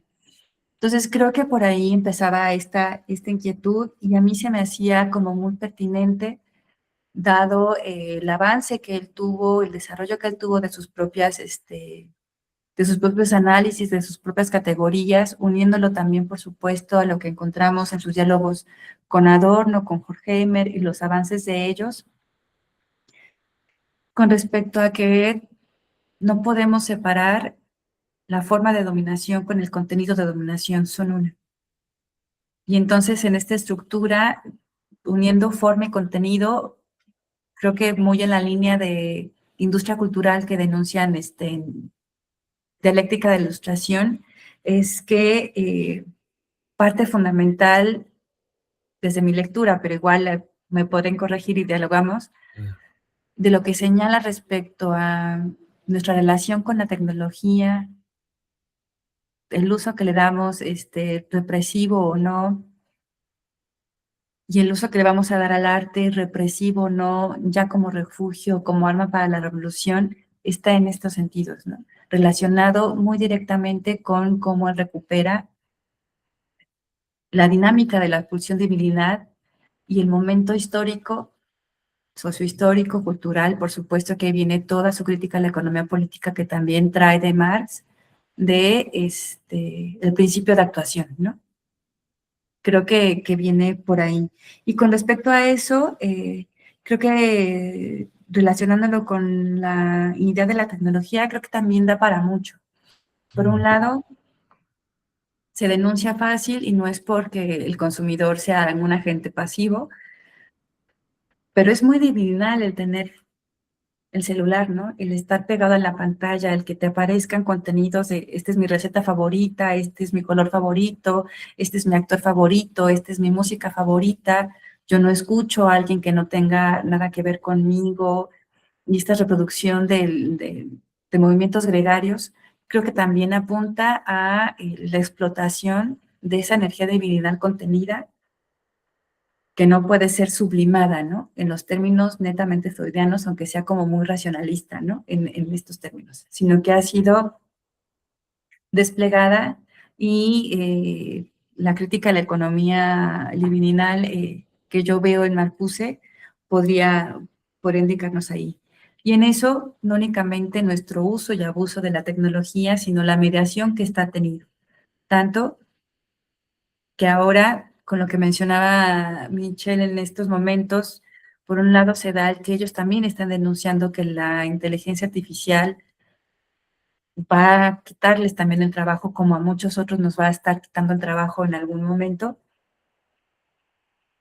Pero también, creo que fue ayer en la mañana, Silvio, que vi en el Facebook una nota sobre que un chico de 36 años terminó con su vida porque empezó con ChatGPT, un diálogo que se convirtió en una relación cuasi personal como en la película Ella, ¿se acuerdan? Que colapsó sus relaciones sociales inmediatas y terminó suicidándose, ¿no? A ese grado, ¿no? Yo creo que no son ejemplos fortuitos, no es fortuito que estas dinámicas se estén dando en cierto sector y para ciertos grupos. Yo por eso intentaba leer nuestra actualidad de la mano de Marcuse, pero también de la mano de estas feministas que nos señalan. Este abuso, esta explotación, este dominio se da en clase media, en clase baja, en el sur global, en el norte global, pero particularmente de donde hay más rédito, y quizá aquí estoy muy influenciada por mi tema de investigación respecto al crimen organizado y el PIB que tienen todos los países. La venta de armas, el tráfico de personas, la pornografía, tal, es realmente lo que sustenta el mercado.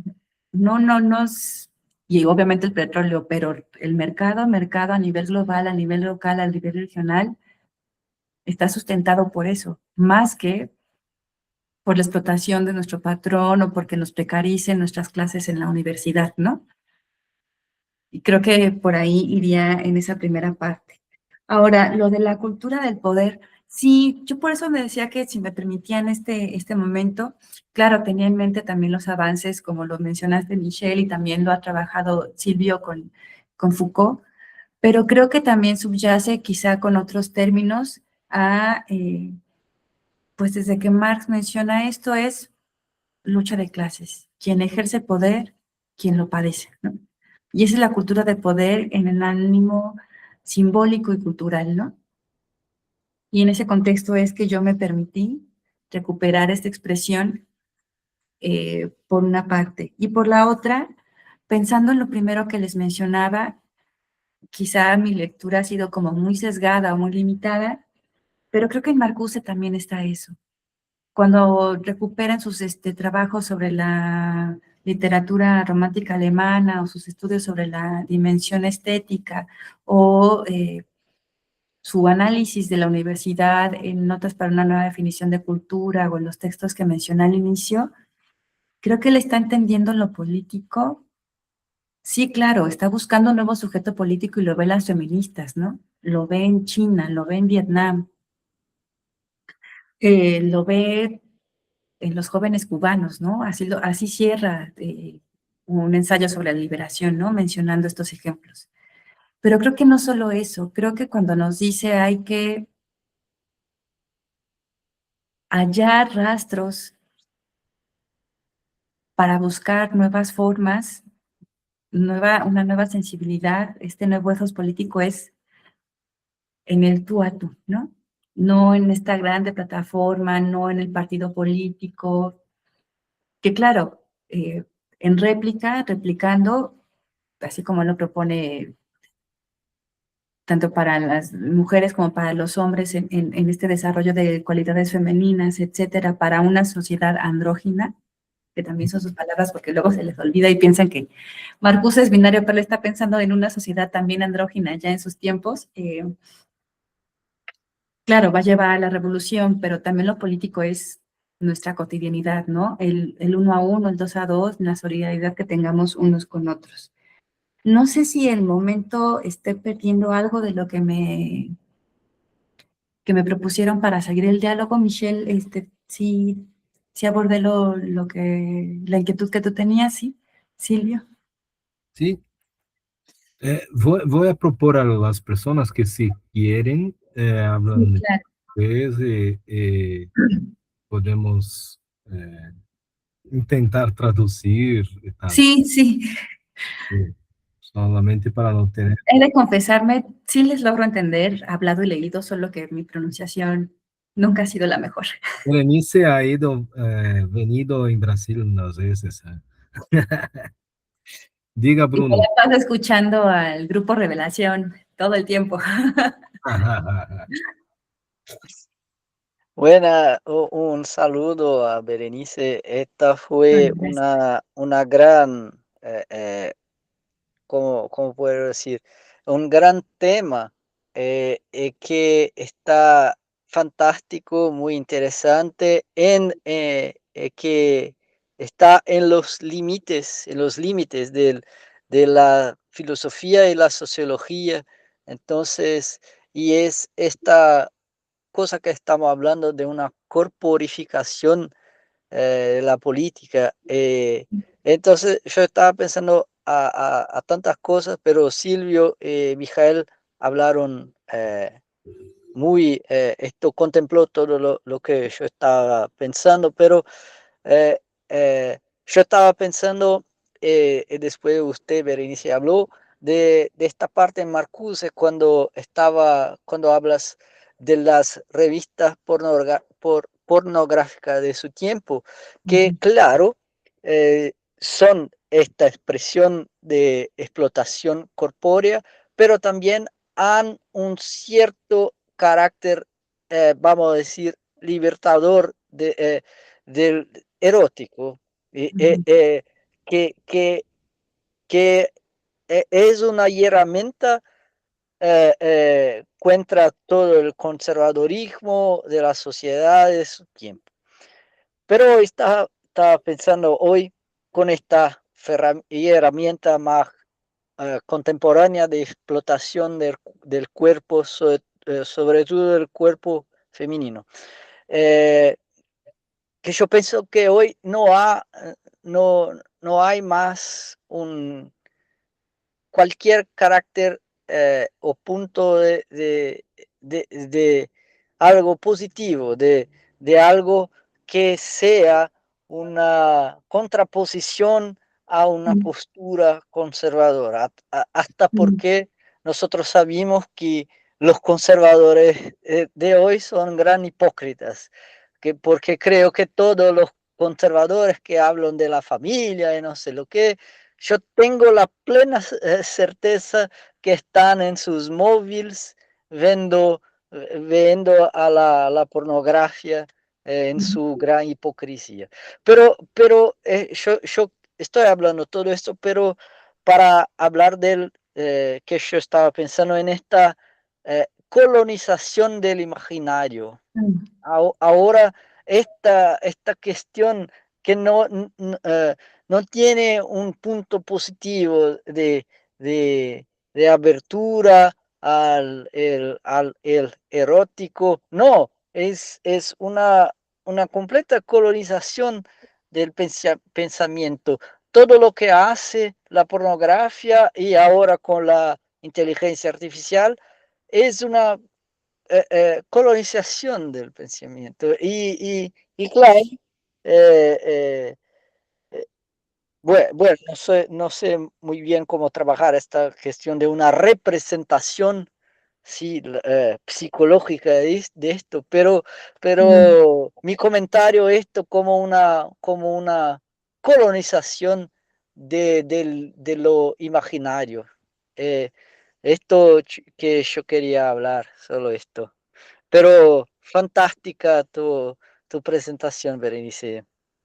Muchísimas gracias, Bruno. Sí, sí, yo pienso que tal cual tú lo has mencionado, más allá de sí creerle a Foucault en que la represión sobre lo sexual fue un invento histórico muy ad hoc a su tiempo, y que debemos de movilizarlo en eso, creo que sí tiene realidad, ¿no? O sea, sí tiene un anclaje de apariencia objetiva y en eso radica la movilización de tengo que procurar mi familia, el trabajo, mi salario, la hipoteca, el divertimento, la marca de ropa, etcétera, etcétera, etcétera, ¿no? Y en esta colonización del imaginario que tú has recuperado en esta expresión, creo que parte, si me permiten, fundamental o radical en ese sentido es las relaciones sociales a partir de estas nuevas maneras de socialidad erotizadas. Y yo me permití en el texto, con todo el ánimo de ponerlo en tensión, ya ni siquiera sexualizada, sino genitalizada, ¿no? Reduciéndolo, reduciéndolo a eso. Creo que por una parte lo podemos recuperar así, y en la parte de la colonización del imaginario, pues viene todas estas imágenes y todo el trabajo que por supuesto realizaron Adorno y Horkheimer, pero que también de su parte, según yo, Silvio, no sé si me lo permitan, también desarrolló Marcuse, ¿no? Al criticar cómo se cierra el universo del discurso y el universo político con esa unidimensionalidad y ese conformismo, ¿no? En ese sentido, parte importante es hasta dónde llega y qué espacio ocupa, no en cantidad, sino en cualidad, estas dinámicas de relaciones sociales, ¿no? Y de relaciones eróticas y tal vez genitalizadas. Y para efectos de lo que yo quería denunciar como puntualmente acá con ustedes, es esta parte del patriarcado de consentimiento, ¿no? Tanto que yo he escuchado a alumnas y compañeras mías mucho más jóvenes que yo, he de confesar, están en sus 20, en donde platico de esto en conferencia, en la charla, en la clase, levantan la mano, me dicen, oiga maestra, pero si ellas quieren, ¿no? Ellas quieren estar en OnlyFans, es su elección. Ellas quieren, por supuesto, disfrutar su sexualidad, por supuesto, ponerse lindas, por supuesto, tener la libertad económica para pagarse un arreglo, pagarse un color bonito de labios. Sí, claro. Yo no estoy diciendo que no quieran. Lo que estoy diciendo es que a la base viene toda esta maquinaria de dominación, explotación, que nos ha obligado a pensar que eso es libertad, ¿no? Y que eso es un querer. Tanto para hombres como para mujeres. También por eso también me animé a indicar a mitad de la exposición que aunque hay mucho análisis sobre las dinámicas de masculinización violenta, Segato y todas estas compañeras y compañeros, también hace falta un análisis de cómo impacta el modelo masculino y femenino en estos términos también para los compañeros, ¿no?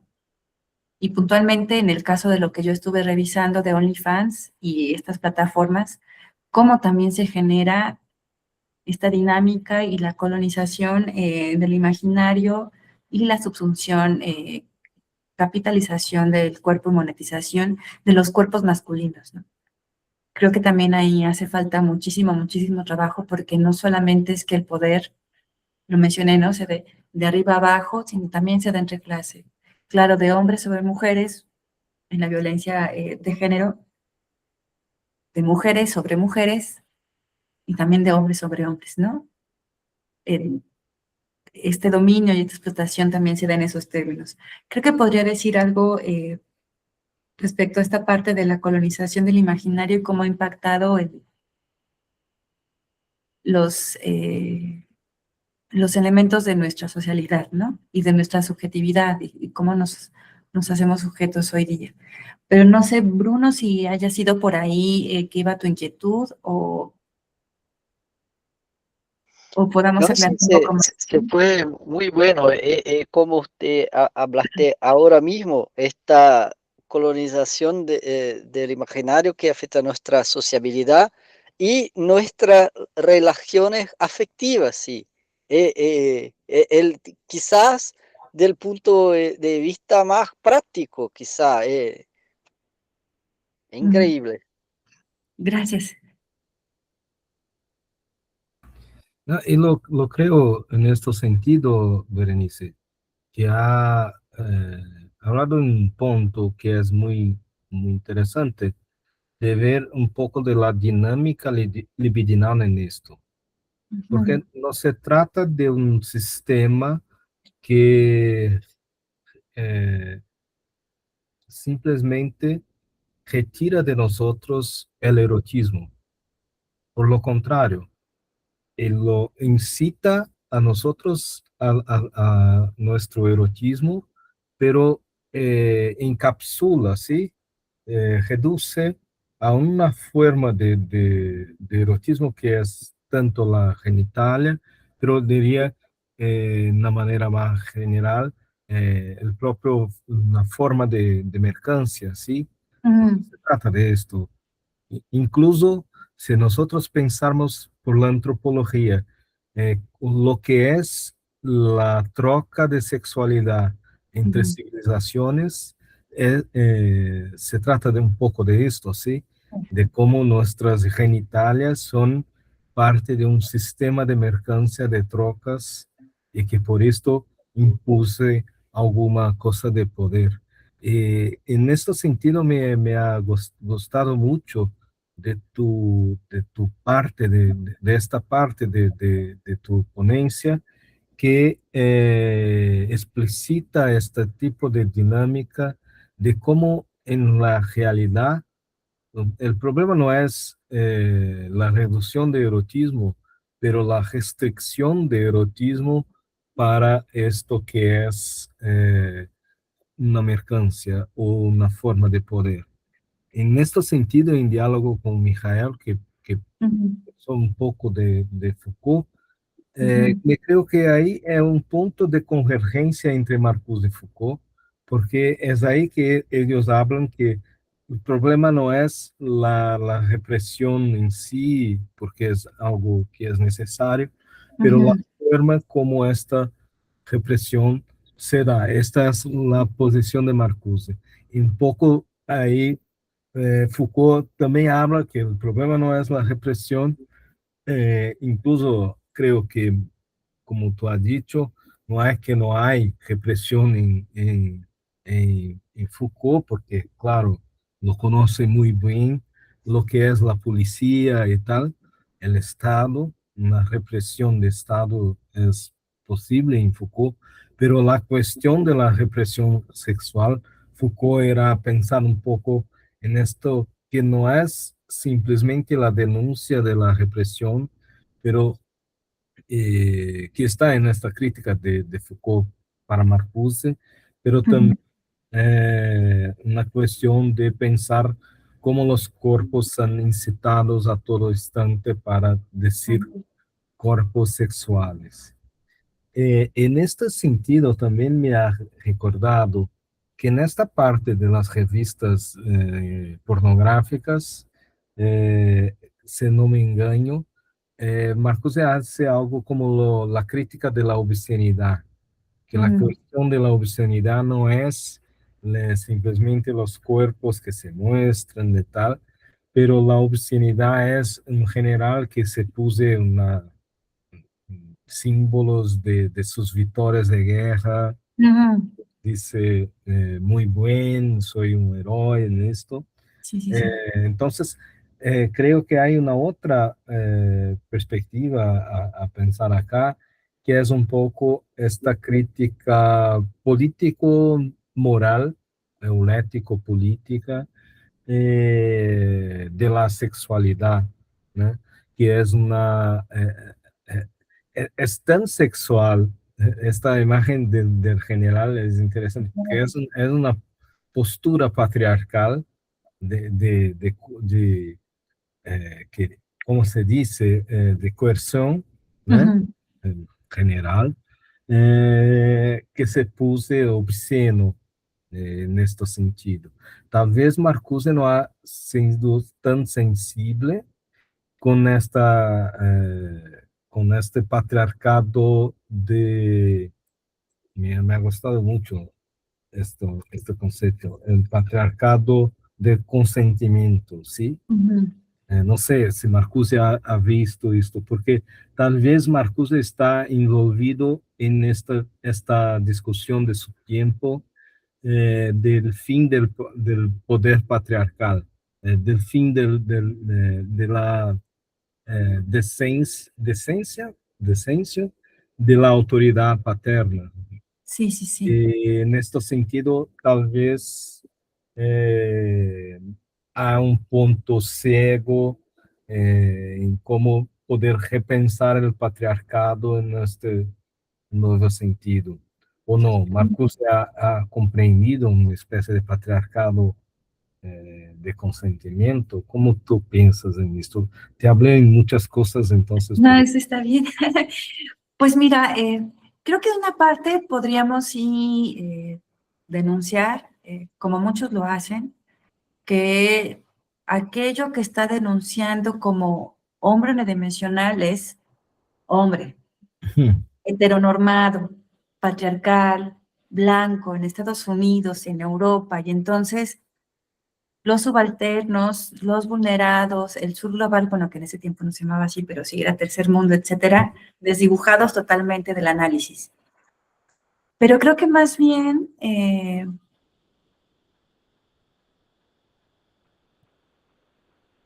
podríamos rescatar un poco de esa ceguera o ese no ver de Marcuse, al propio Marcuse, en esta primera línea del cierre de... Primera línea del último párrafo, y por qué te digo así, porque es algo que cito mucho, Silvio, tú me has escuchado y lo cito mucho, de su texto Marxismo y Feminismo. Él dice, para cerrar, permítanme una recapitulación y si quieren una confesión. Los hombres tenemos que pagar por el daño que le hemos hecho a las mujeres, todos, todos, ¿no? Y entonces, por ejemplo, hace rato en la mañana, Jordi citaba el texto que compila en Filosofía Radical, esta entrevista que tiene con estas dos autoras, en donde Marcuse defiende la imagen de feminidad inventada por los hombres como aquella débil, aquella sensible, porque esa imagen de feminidad tiene el potencial emancipatorio de gran rechazo, de ir contra la agresividad, de ir contra la productividad. Por supuesto, las chicas les dice, señor, ¿de qué me está hablando? ¿No? Ya es un señor de 70 años, no está viendo que nuestra lucha es contra esa imagen, ¿no? Obviamente él lo revisa en un par de obras literarias ya consagradas en la literatura universal. Ellas le siguen diciendo, pero ¿cómo es posible que me digas que tengo que, yo como mujer en pleno movimiento feminista de los 60, 70, me ciña esa imagen femenina que encuentro en Molière, ¿no? Y hay otro momento en que le dice a ellas, pues, ¿qué tal? Que la imagen se vuelve contra los imagineros. ¿Qué es lo que está proponiendo? Que saquemos de la subsunción, del olvido, de la subalternancia, la sensibilidad, la afectividad, la paciencia, la imaginación, el erotismo, en ese sentido la fantasía, para darle la vuelta, ¿no? Creo que con esas dos imágenes que quise recuperar ahora, el que los hombres deben de pagar por los pecados que han hecho contra las mujeres y el daño que han hecho, y el de que la imagen femenina sumisa, sensible, se vuelva contra los imagineros, eh, puede ayudar bien a dimensionar cómo entendía, por ejemplo, pensando en lo que mencionábamos del patriarcado de consentimiento, estas propagandas de la nueva estufa y el nuevo refrigerador de los años 50, 60 allá en Estados Unidos, ¿no? La imagen de cómo se fueron generando estas estrellas hollywoodenses, ¿no? Creo que imaginar a Marcuse, a Adorno, a Horkheimer frente a estas propagandas viendo en la televisión blanco y negro allá en Estados Unidos, creo que nos ayudaría mucho a calibrar, ¿no? Por supuesto, con todas sus contradicciones, ¿no? Hay muchos que dicen, no, claro que Adorno no pudo hablar de mujeres porque mira cómo trató a Gretel, ¿no? Por ejemplo. Pero creo que en ese momento, y con esto en mente, y lo que pudo platicar y plantear con Angela Davis, tal vez no lo mencionó con esas palabras, pero claro que sabía que la mujer eligiera el matrimonio, pero como elección o llenarse de hijos no eran contra la voluntad, ¿no? De ella, sino era todo un constructo cultural, social, que permitía la reproducción a partir de esa imagen de familia, ¿no? Puntualmente. Que también por ahí podríamos seguir analizando, ¿no? Esta modificación y esta construcción de la familia, ¿no? Desde los albores pues, del imperialismo a finales del siglo XIX hasta ahora, ¿no? Creo que había otro tema por ahí, pero eso podría llevarnos otras 2 horas. Perfecto, perfecto. No, creo que ha tocado en muchos puntos interesantes en esta estrategia de Marcuse de imaginar lo imaginero contra lo imaginero. Es muy interesante, muy interesante. Me ha recordado un punto, te agradezco a eso. Y creo que tenemos muchas cosas aún a hablar. Me gustaría solamente de preguntarse Conrado y Bárbara, que están aquí, quieren hacer algo, si Berenice me permite. Si no, Claro, claro. seguimos al fin de este encuentro. ¿Está todo bien, Bárbara y Conrado? Bem, Sí, Muy sí. bien, muy bien. Solamente gustaría de agradecer a Berenice por su excelente presentación. Muchas gracias. En verdad, muchísimas gracias. Para mí esta oportunidad la atesoro muchísimo. Hablaba yo de que estaba muy emocionada, no únicamente emoción intelectual de dialogar, sino también de encontrarlos, sí, de encontrarlos y encontrarlos a ustedes de manera personal es para mí un muy, muy grato encuentro. Lo esperaba mucho, lo esperaba mucho. Mucho gusto, Berenice. Entonces, seguimos en Seguimos. los encuentros. Espero una hora poder estar ahí también con los amigos de México y que los amigos de México puedan ir a los próximos encuentros en Brasil también, ¿sí? Entonces, es esto. Encerramos ahora con muchos agradecimientos. Creo que ha traído mucha bibliografía para nosotros también. Intenté coleccionar algunas. Sí. Es esto. Muchas gracias. Y aprovecho que tú vas a hablar algo. Si te permito, te pregunto si no quieres hablar un poco de tu seminario también, que está siendo interesante. Sí, bueno, mi inquietud era al repasar y estudiar para poder trabajar con ustedes, hoy me di cuenta que mi texto tiene todavía muchas faltas. Comas, acentos, si me permiten pulirlos, se los hago llegar. Sí, Y ustedes ahí ya ven la bibliografía completa, si es que hay algunos textos que les puedan funcionar, eso valdría muy bien. Y bueno, sí,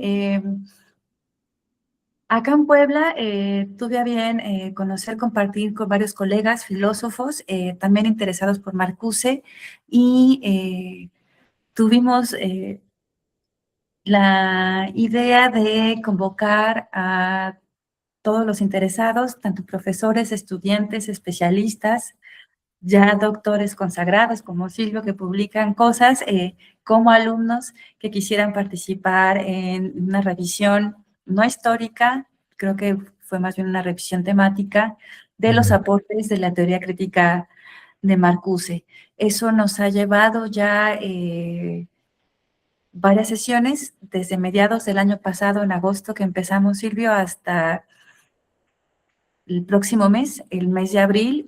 Tuvimos oportunidad de contar con la participación de Silvio en el mes de noviembre, también con la participación de Arnold Farr hace 15 días. Hoy colaboró con nosotros Jordi Maiso de la Universidad Computense, otros amigos y profesores de la Universidad de Antioquia, de la Universidad de Cartagena también compartieron con nosotros, varios colegas de la Universidad de Alcalá, de allá de España.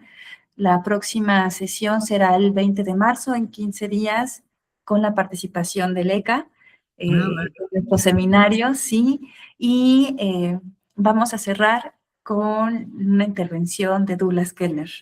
Aceptó nuestra invitación. Estamos afinando detalles porque cuando la programamos no vimos el calendario y cae no sé si tenga la misma expresión, Silvio, allá. Aquí le llamamos Viernes Santo. Ah, sí, Sexta-feira Santa. Sí. Y justo el día que yo le propuse que él había quedado que sí, es ese, el viernes 3. Pero ya estamos comunicándonos para que le quede a él y pues también a los asistentes, porque aquí son días de vacaciones. Sí, Aquí sí, la sí. gente no estudia, no trabaja, no reflexiona, La sale a vida, ¿no? divertir. Aquí es vacación de relajación, Sí, pero tendríamos un público muy reducido. sí. Pero estamos ajustándolo para poder cerrar con él. Y bueno, las sesiones están siendo transmitidas en vivo en Facebook y en YouTube. Están en el canal de YouTube del seminario. Si me dan 2 minutos, la busco para pegarla de una vez acá. Sí. Y después puedo pasar para los estudiantes también del grupo.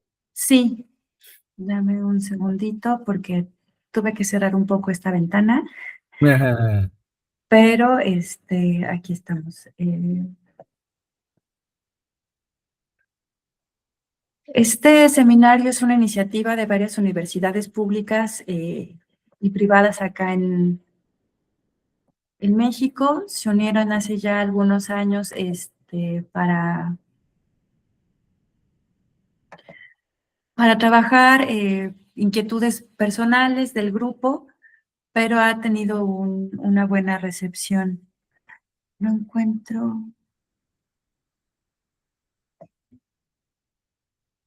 ¿En dónde está la imagen de chat? Ah, ya la vi. Ah, sí. Ya. Esta es la liga del canal de YouTube. Se llama Seminario Interuniversitario de Ontología y Metafísica. Han tenido seminarios sobre Marx, han tenido seminarios sobre Heidegger, han tenido seminarios sobre Simmel, es muy variado. Y ahorita está alojando estas sesiones del seminario sobre la actualidad de la teoría crítica de Jerome Marcuse. Ahí están todos los videos. Si tienen oportunidad de acercarse con nosotros dentro de 15 días y cuando logremos la sesión con Douglas Kellner, sí, esperemos que se pueda una semana antes para que no haya conflicto de días de vacación o libres. Y bueno, yo siento que todas las participaciones han sido memorables, ha sido un trabajo increíble y hemos tenido la fortuna de que fue muy bien recibido. También participaron en diciembre 2 maestras argentinas que trabajan la relación que tuvo Marcuse con el feminismo. Natalia Fichetti y Romina estuvieron con nosotros. Y bueno, ahí queda. Ojalá tengan oportunidad de revisarlo y que nos permita seguir dialogando. Muy bueno. Parabéns.